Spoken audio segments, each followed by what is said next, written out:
Hello दोस्तों, तो आप सभी को स्वागत है बासु एनसीईआरटी क्लासेस में। तो दोस्तों आज हम लोग पढ़ेंगे मोमेंटम। प्रीवियस वीडियो में आपको क्या पढ़ाया गया था? Newton's third law. Newton's third law क्या होता है आपको बताया था? Action reaction pair with opposite direction. जो अगर हम ये किसी ऑब्जेक्ट पर फोर्स लगा रहे हैं तो वो भी ऑब्जेक्ट हम पे फोर्स लगाएगा, लेकिन किस डायरेक्शन में? एक दूसरे के अपोजिट डायरेक्शन में। ये मेरा न्यूटन्स थर्ड लॉ था। आज हम उससे थोड़ा आगे स्टेप चलेंगे। तो अब एक टर्म्स आता है momentum. What is momentum? Momentum क्या होता है? मोमेंटम को समझने के लिए कुछ एग्जाम्पल को पहले समझेंगे, उसके बाद आप मोमेंटम को डिफिनेशन को समझेंगे। ठीक है, देखिए मोमेंटम क्या होता है। आप कभी दोस्तों के साथ कभी मैच वगैरह जैसे फुटबॉल हो या क्रिकेट हो, आप खेलने जाते होगे तो क्या होता है कि सपोज फुटबॉल खेल रहे हो। अगर फुटबॉल खेल रहे हो तो क्या होता है कि कोई दोस्त है, इधर से भी कोई एक फ्रेंड है, एक फ्रेंड इधर से। फुटबॉल एक यहाँ बीच में फुटबॉल है, उसको हिट करने के लिए दोनों तरफ से दौड़ पड़े। दोनों तरफ से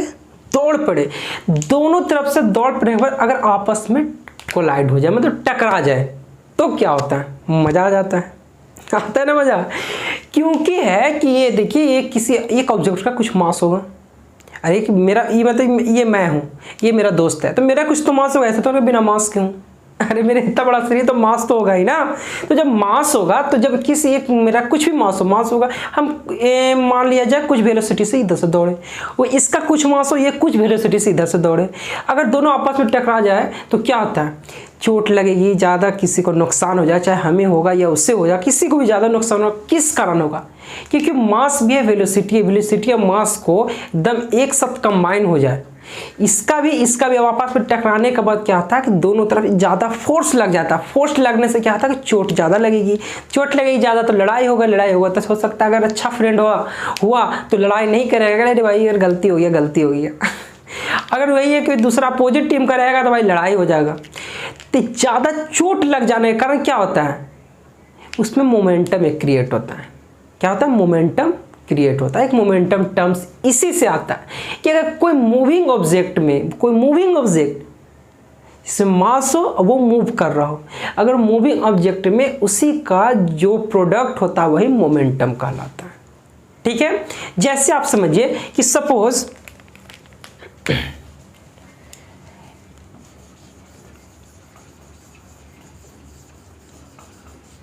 मोमेंटम, अगर सपोज एक ये फ्रेंड है, ठीक है, यहां एक बॉल है। अब ये यहां एक और फ्रेंड है, भाई साहब ने यहां से भी एक दौड़ लगाई कुछ वेलोसिटी से, ये भी कुछ वेलोसिटी से अपना दौड़ लगाया। इसका मास m1 होगा, इसका मास m2 होगा। कुछ तो मास होगा दोनों का, ऐसा तो नहीं कि दोनों दोस्त को सेम हो जाए, बहुत ही रेयर केस में होगा। अब ये कुछ स्पीड से, जितना ज़्यादा एनर्जी रहेगा अपना स्पीड से जाएगा, ये भी जितना ज़्यादा एनर्जी होगा अपना स्पीड से जाएगा। तो इस बॉल को हिट करने के लिए क्या करेगा? दोनों तरफ से दौड़ पड़ेगा। तो इसका मास है, तो इसका मास हो जाएगा m1, और इस कुछ वेलोसिटी से, मास और वेलोसिटी के दौड़ से जा रहा है, तो ये इसका v1 हो जाएगा। इसको अगर मल्टीप्लाई करेंगे तो यही हमको क्या निकल जाएगा? मोमेंटम।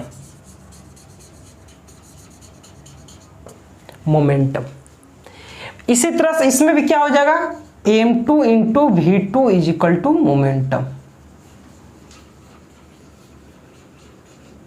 मोमेंटम। इसी को हम मोमेंटम कहते हैं। मोमेंटम क्या कहते हैं? मास और वेलोसिटी के प्रोडक्ट को ही मोमेंटम कहते हैं। अब ये इसमें एक और टर्म्स आता है। क्या आता है कि देखिए, अगर सपोज कोई एक बड़ा सा ऑब्जेक्ट हो, जैसे एक ये बड़ा बॉल हो, एक ये बड़ा बॉल हो, एक ये छोटा बॉल हो। अगर इसका मास सपोज मान लीजिए 2m है, इसका m मान लेते हैं। अगर ये कुछ वेलोसिटी से ये रुका हुआ, ये कुछ वेलोसिटी से इधर मूव कर रहा हो, कुछ वेलोसिटी से v1 मान लेते हैं, कोई भी वेलोसिटी से ये मूव कर रहा हो। अगर ये इस पे कोलाइड होगा, अगर इस पोजीशन को यहाँ से मूव करते हुए यहाँ पर आएगा, यही छोटा, और यहाँ पे क्या होगा? कोलाइड होगा। कोलिजन जिसको बोलते हैं, या कोलिजन होगा तो क्या होगा? या तो ये बड़ा ऑब्जेक्ट है तो या इसको क्या करेगा? ये दूसरी ओर मूव करा देगा, इस ऑब्जेक्ट को दूसरी ओर मूव करा देगा। क्यों कराता है? क्योंकि इसके पास मास ज़्यादा है। मास के कारण इसमें क्या हो जाएगा कि मास भी ज़्यादा है तो कोई वेलोसिटी पर, ये तो ऑब्जेक्ट रुका हुआ था, इसमें सिर्फ मास ही है, वेलोसिटी तो है नहीं। तो ये ऑब्जेक्ट रुका हुआ है तो इसमें मास भी है, वेलोसिटी भी है, तो इसमें मोमेंटम भी ज़्यादा होगा। मोमेंटम ज़्यादा होगा तो ये हीट भी ज़्यादा करेगा, हीट के कारण इस पर फोर्स भी ज़्यादा लगेगा, फोर्स के कारण क्या है, मूव कर जाएगा। मूव करेगा कि नहीं, कोई फॉरवर्ड डायरेक्शन में, जिस डायरेक्शन से आया उस डायरेक्शन में ये मूव कर जाएगा।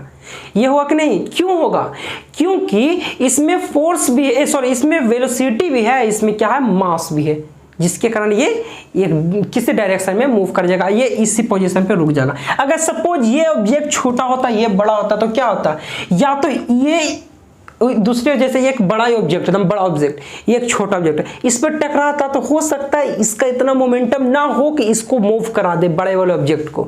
ये हो सकता है ये बैक हो जाए, पीछे हो जाए।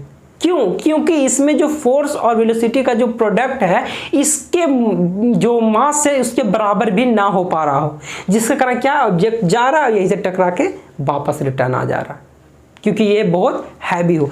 अब देखते हैं जैसे क्रिकेट आप खेलते होंगे तो क्या होता है, क्रिकेट को बॉल को हिट करने के लिए बल्ला को पीछे की ओर लेके जाता है। क्यों लेके जाता है, बल्ला को इसलिए पीछे लेके जाता है कि वो वहां से मोमेंटम क्रिएट करना चाहता है। मोमेंटम इसलिए क्रिएट करना चाहता है कि बॉल को अगर हिट करे तो ज्यादा दूर तक ट्रेवल करे। ज्यादा दूर ट्रेवल करने का मतलब कि मास इंटू वेलोसिटी का गुणनफल मैक्सिमम हो जाए, कि भाई इतना बल्ला को इतना पीछे करके हिट करेंगे तो मोमेंटम ज़्यादा होगा, तो मोमेंटम ज़्यादा कारण क्या होगा कि फोर्स इस पर ज़्यादा अप्लाइड हो जाएगा, फोर्स अप्लाई करा कि ये बॉल बहुत दूर तक हिट होगा। जैसे आप देखें जो शॉर्ट पुट, जैसे जो शॉर्ट पुट, जो हैंड शॉर्ट पुट जो फेंका जाता है वो क्या होता है, बड़ा बॉल होता है, उसको फेंकने के लिए क्या किया जाता है, या ऐसे लेके दूर से पहले दौड़ के, थोड़ा दौड़ के चलने के बाद ऐसे मूव करता है।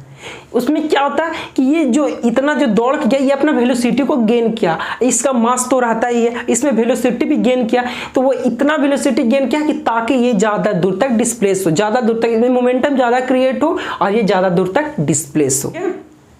जैसे एक एग्जांपल को देखिए, जैसे कि एग्जांपल को अगर सपोज एक बैडमिंटन में जो बैडमिंटन खेला जाता है उसमें क्या होता है, अगर बैडमिंटन में स्मैश करने वक्त क्या होता है कि अपने हैंड को पीछे लेके जाता है, फिर उसके बाद कॉर्क को हिट करता है। क्यों ऐसे हाथ को पीछे लेके जाता है, वो यहाँ हाथ इसलिए पीछे जाता है, वो मोमेंटम को क्रिएट करना चाहता है, वो मोमेंटम को बढ़ाना चाहता है ताकि वो स्मैश करे, उस पर ज़्यादा मोमेंटम क्रिएट हो और वो पॉइंट्स ले सके, इसीलिए हाथ को पीछे लाया और ये स्मैश किया।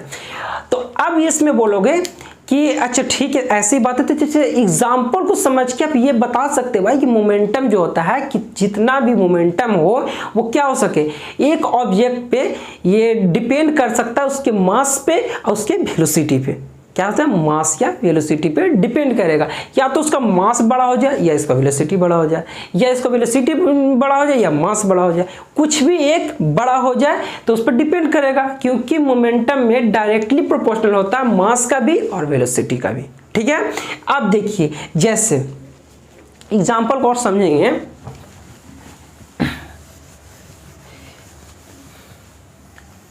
आपको ये एक और मोमेंटम का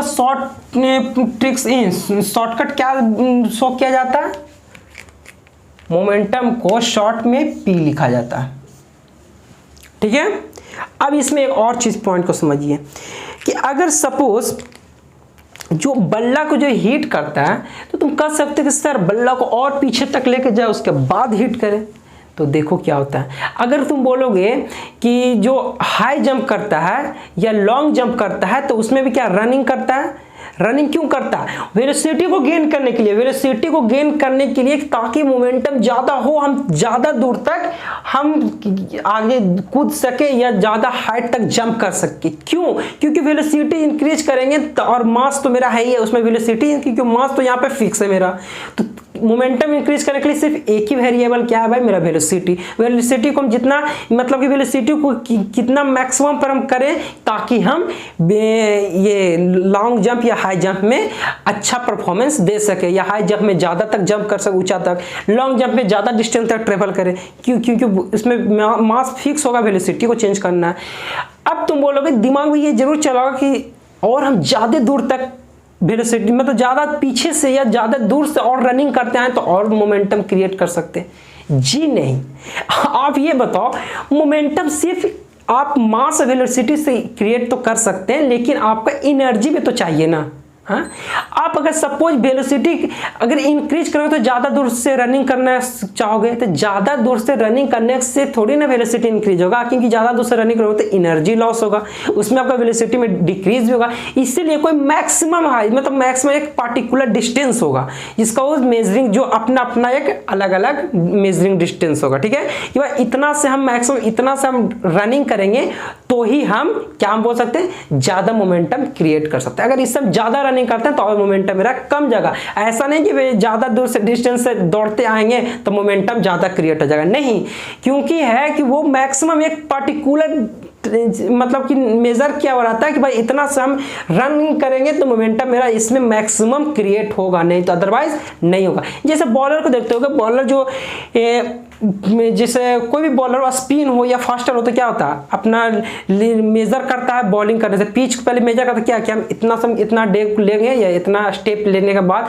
वहाँ पे एक लाइनिंग या जो भी है अपना मार्क देता है ताकि वो बॉल करें। क्यों देता है, क्योंकि वो उसका रनिंग है कि इससे हम ज़्यादा लेंगे तो मेरा मोमेंटम इससे ज़्यादा क्रिएट नहीं होगा। ये मेरा बेसिक है, मतलब ये मेरा मैक्सिमम मोमेंटम क्रिएट करने का ये मेजरमेंट है, इसीलिए वो अपना लाइनिंग या चिन्ह देता है बॉलर, तभी वहां से अपना उस लाइनिंग से रनिंग करके बॉल को थ्रो करता है कि नहीं। आप लोग क्रिकेट देखोगे तो इसीलिए बोलते हैं मोमेंटम ये नहीं कि ज्यादा दूर से दौड़ के आएंगे तो वेलोसिटी ज्यादा, नहीं, ज्यादा दूर से आएंगे एनर्जी लॉस होगा तो उसमें वेलोसिटी कम जाएगा। आप ज्यादा दूर से दौड़ोगे तो क्या वेलोसिटी कम है। जैसे 100 मीटर और 200 मीटर का रेस होता है, 100 मीटर का रेस में बहुत वेलोसिटी उसमें रहेगा कि भाई जी जान लगा दोगे दौड़ने में। अगर वही 200 मीटर हो तो आप तो शुरू में तो स्पीड दौड़ोगे, फिर उसके बाद स्लो हो जाएगा। क्यों स्लो हो जाएगा, वेलोसिटी कम जाता है कि नहीं। क्यों कम होता है, क्योंकि आप वहां से नहीं दौड़ पाइएगा। वेलोसिटी गेन करने के सिर्फ वेलोसिटी तो ये है, लेकिन एक और मैकेनिज्म जो हमारे शरीर से काम आएगा, एनर्जी रहेगा तब तो आप स्पीड दौड़ोगे। तो यहाँ तो एनर्जी है ही नहीं, तो वेलोसिटी कम जाएगा, वेलोसिटी कम जाएगा तो मोमेंटम कम जाएगा। क्योंकि मोमेंटम जो डिपेंड करता है, मोमेंटम डिपेंड करता है किस पे, मास और वेलोसिटी, मास इनटू वेलोसिटी, मतलब कि पी डायरेक्टली प्रोपोर्शनल मास और पी डायरेक्टली प्रोपोर्शनल भी मास और वेलोसिटी पे डिपेंड करता है। ठीक है, अब जैसे एग्जांपल को देखिए, सपोज अगर ये ऑब्जेक्ट है, ये मान लीजिए 200 ग्राम का, 200 ग्राम का, ये यहां से एक ऑब्जेक्ट ये है, इसका वेलोसिटी मान लिया कि 5 मीटर पर सेकेंड है। ठीक है, अब इसका देखिए, इसका मास 5 kg है, इसका वेलोसिटी 5 मीटर पर सेकेंड। अब बताओ इस कंडीशन में, दोनों कंडीशन में, ये ए मान लो ये बी, तो ये बताओ कि सबसे ज्यादा मोमेंटम किस में रहेगा, क्योंकि यहाँ पे मास डिफरेंस है। अब मास पे डिपेंड करता है मोमेंटम पे, यहाँ पे मास वैरी के कारण क्या है, मोमेंटम वैरी करेगा। तो मास जिसमें ज्यादा रहेगा, क्योंकि यहाँ वेलोसिटी दोनों का फिक्स है, 5 मीटर पर सेकेंड दोनों का वेलोसिटी फिक्स है, तो यहाँ पे डिपेंड किस पे कर रहा है, डिपेंड कर रहा है ये मास पे। मास जिसका ज्यादा रहेगा उसमें मोमेंटम ज्यादा रहेगा। क्यों ज्यादा रहेगा, क्योंकि यहाँ वेलोसिटी दोनों का सेम है। अगर इसी में एक और कंडीशन है कि सपोज ये एक है, ये 5 kg है, इसका मोमेंटम है 2 मीटर पर सेकेंड। अगर ये ऑब्जेक्ट भी 5 kg है, इसका मोमेंटम मान लीजिए 5 मीटर पर सेकेंड। अब इसमें किसका मोमेंटम होगा, इसमें या इसमें, तो जाहिर सी बात है जिसमें ज्यादा वेलोसिटी होगा वो मोमेंटम ज्यादा क्रिएट करेगा। क्यों करेगा, क्योंकि यहाँ पे मास दोनों का फिक्स है। अब मोमेंटम डिपेंड करता है, डायरेक्टली प्रोपोर्शनल होता है वेलोसिटी पे, कि वेलोसिटी भाई बढ़ेगा तो मोमेंटम बढ़ेगा, और दोनों का मास सेम है तो जिसका वेलोसिटी ज्यादा वो मोमेंटम ज्यादा क्रिएट करेगा। तो इसमें क्या है, इस पे मास पर डिपेंड किया, इसमें मास पर डिपेंड किया, मास पर डिपेंड है, और इस पे किस है, वेलोसिटी पे डिपेंड है।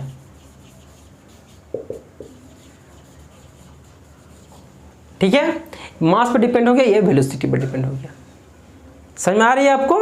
चलिए अब इसी की तरह आप देख सकते हैं कि अगर इसमें पूछेगा भाई ऐसा यूनिट क्या आ जाएगा, मोमेंटम का ऐसा यूनिट, ऐसा यूनिट क्या हो जाएगा, एसआई यूनिट। तो एसआई यूनिट निकालने के लिए क्या करते हैं हम लोग, क्या करते हैं एसआई यूनिट कि momentum is equal to P is equal to M V, M V.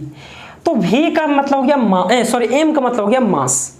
तो मास का आपको पता है कि ये क्या होता है kg, और वेलोसिटी का क्या होता है ऐसा यूनिट मीटर पर सेकेंड इनटू मीटर पर सेकेंड। तो इसको हम लिख सकते हैं kg मीटर पर सेकेंड। ये हमको क्या मोमेंटम का एसआई यूनिट kg मीटर पर सेकेंड। मोमेंटम का एसआई यूनिट क्या हुआ kg मीटर पर सेकेंड।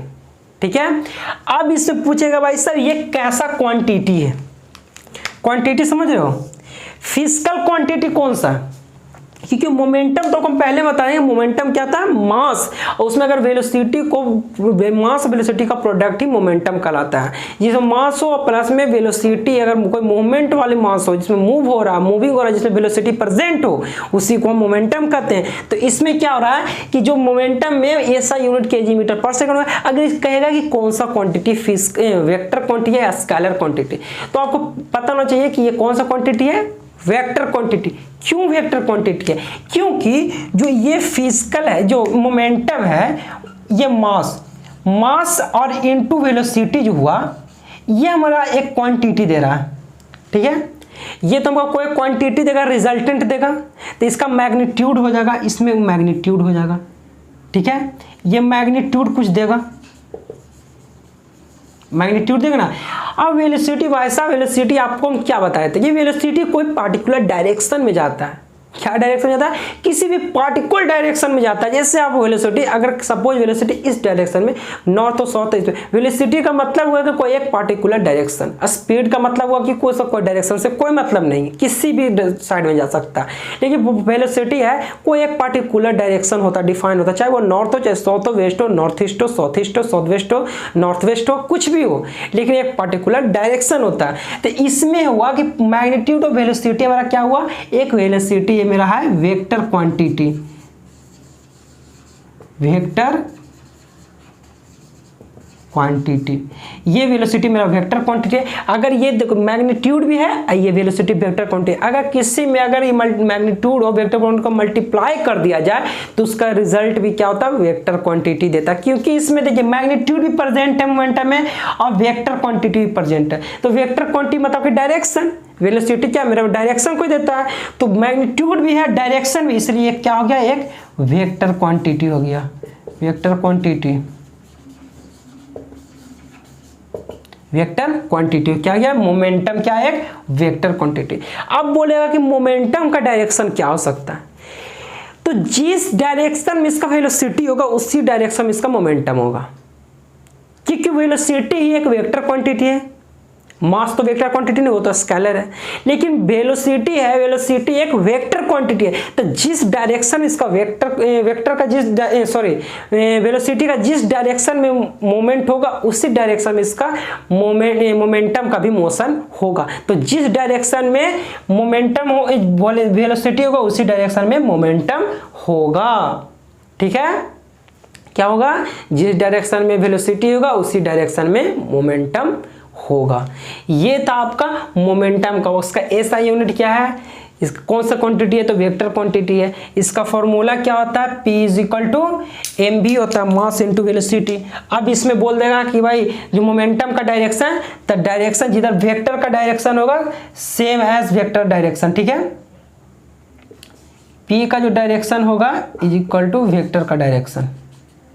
जो P का डायरेक्शन होगा वो इसका P का डायरेक्शन, ये वेक्टर का डायरेक्शन, जिधर P का डायरेक्शन जिधर वेक्टर का वेलोसिटी का डायरेक्शन उधर P का डायरेक्शन, मतलब जिधर वेलोसिटी का डायरेक्शन होगा वही इधर मोमेंटम का भी डायरेक्शन होगा। तो आई होप कि आप लोगों को समझ में आया कि मोमेंटम क्या होता है। तो मोमेंटम बहुत इंपॉर्टेंट होता है, खेल में भी हो गया, ऐसे भी जनरल। तो आप इसको समझ सकते हैं कि मोमेंटम क्या चीज़ है। तो नेक्स्ट वीडियो में आपको यही बताएंगे कि लीनियर मोमेंटम को कैसे डिफाइन कर सकते हैं और कैसे इसको कि जैसे इनिशियल और फाइनल मोमेंटम कैसे इक्वल होता है, इसके बारे में हम नेक्स्ट वीडियो में बताएंगे। तो आज के लिए बस इतना ही रखते हैं। जय हिंद बच्चों।